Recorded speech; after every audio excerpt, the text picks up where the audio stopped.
আমি আলু দিয়ে টমেটো দিয়ে শিং মাছের ঝোল রান্না করেছি। এই ঝোলটা খেতে কিন্তু অনেক মজা হয়, আপনারাও একবার ট্রাই করে দেখবেন। এই রেসিপিটি আমি কিভাবে রান্না করেছি আপনারা পুরো ভিডিওটি দেখলে ভালো করে বুঝতে পারবেন আমি কিভাবে রান্না করছি। আপনারা একবার খেলে বুঝতে পারবেন আসলে এই তরকারিটা এত মজা লাগে খেতে। ধন্যবাদ। আসসালামু আলাইকুম, সবাই কেমন আছেন? আজকে আপনাদের সাথে আমি যে শিং মাছ কেটে নিয়েছি, শিং মাছ আলুতে ঝোল রান্না করার রেসিপি শেয়ার করব। আমি চুলে একটা প্যান বসিয়ে দিয়েছি। আমি এখানে কতগুলো পেঁয়াজ কাঁচামরিচ কেটে নিয়েছি, এখানে আলু কেটে নিয়েছি, এখানে আমি দেখুন টমেটো কেটে নিয়েছি, এখানে আমি পেঁয়াজের ফুল কেটে ধুয়ে নিয়েছি। আমার প্যানটা গরম হয়ে গেছে, আমি এখন প্যানের মধ্যে তেল দিয়ে দেব। দেখুন আমি তেল দিয়ে দিলাম, তেলটা গরম হলে তারপর আমি এখানে পেঁয়াজ দেব। আমার তেলটা গরম হয়ে গেছে, আমি এখন পেঁয়াজটা দেবো। আমি শুধু পেঁয়াজটা দেবো, আমি মরিচটা পরে দেবো। পেঁয়াজটা এইভাবে দিয়ে আমি এই কাঠের একটা পেছন যেভাবে নেড়ে ছেড়ে ব্রাউন কালার করে নেবো। এই যে তখন পেঁয়াজটা যখন আমার ব্রাউন কালার হয়ে আসছে, তখন আমি এরকম চামচ দিয়ে 2 চামচ আদা রসুন বাটা এটার মধ্যে দিয়ে এটা আমি ভালো করে আদা রসুনটা যখন আমার পেঁয়াজের সাথে কষানো হয়ে যাবে, তখন ওই চামচটা আমি অল্প করে পরিমাণে পানি দিয়ে দেবো। আমি পানির মধ্যে এখন সব মশলা আস্তে আস্তে অ্যাড করবো। এখানে আমি এভাবে লবণটা দিয়েছি, লবণটা আপনারা আপনাদের স্বাদ মতো দেবেন। এখানে আমি একটু 1/2 চামচ পরিমাণ হলুদের গুঁড়া দিয়ে দিলাম, 1 চামচ ধনিয়ার গুঁড়া দিয়ে দিলাম, এখানে 1 চামচ মরিচের গুঁড়া দিয়ে দিলাম, এখানে এই চামচে 1 চামচের মতো 1/2 চামচের মতো জিরার গুঁড়া দিয়ে দিলাম। দিয়ে আমি এটা ভালোভাবে নেড়ে চেড়ে এই মশলাটা কষানোর জন্য আমি একটা এরকম ঢাকনা দিয়ে ঢেকে দেবো। মশলাটা কষানো হয়ে গেলে তারপরে আমি এটার মধ্যে মাছ দেবো।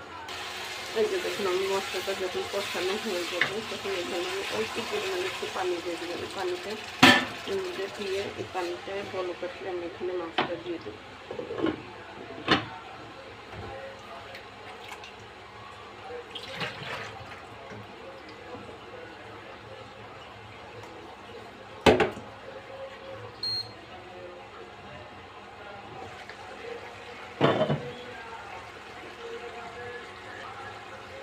এই যে দেখুন আমার পানিটা বলক এসে গেছে, এইখানে আমি এই যে মাছটা দিয়ে দেবো। মাছটা দিয়ে আমি এইভাবে নেড়ে চেড়ে মাছটা ঢেকে দেবো। এই যে দেখুন মাছটা আমি যখন নাড়া দিয়ে দেবো, মাছটা আমার কষানো হয়ে গেলে মাছটা উঠিয়ে তারপরে আমি আলু দিয়ে দেবো। মাছটা আমার আর একটু কষাতে হবে, জন্য আর কি ঢাকনা দিয়ে ঢেকে দিলাম। এই যে দেখুন মাছটা কষানো হয়ে গেছে, মাছটা আমি এরকম একটা চামচ দিয়ে এভাবে আস্তে আস্তে এইভাবে মাছগুলো তুলে নেব।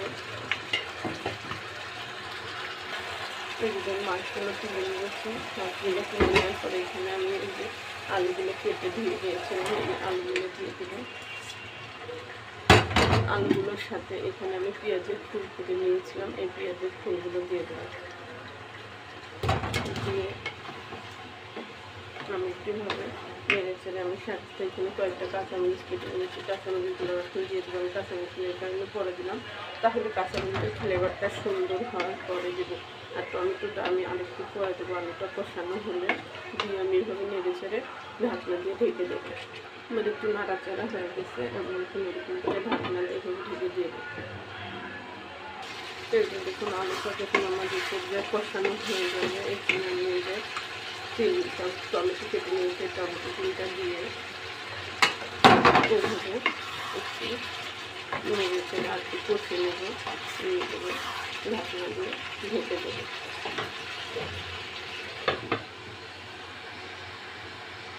যখন আমার তরকারিটা এখানে কষানো হয়ে গেছে, কষানো হয়ে গেলে এখানে আমি পানি দেবো। আমরা আলুটা সিদ্ধ হয়ে গেছে, এই জন্য আমি অল্প পরিমাণে পানিটা দিয়ে দিলাম।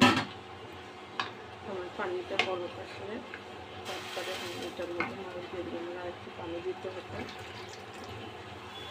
যেহেতু এটা একটু ঝোল ঝোল থাকবে এই জন্য আমি আর কি পানি দিয়ে দিলাম, দিয়ে একটা ঢাকনা দিয়ে ঢেকে দেবো।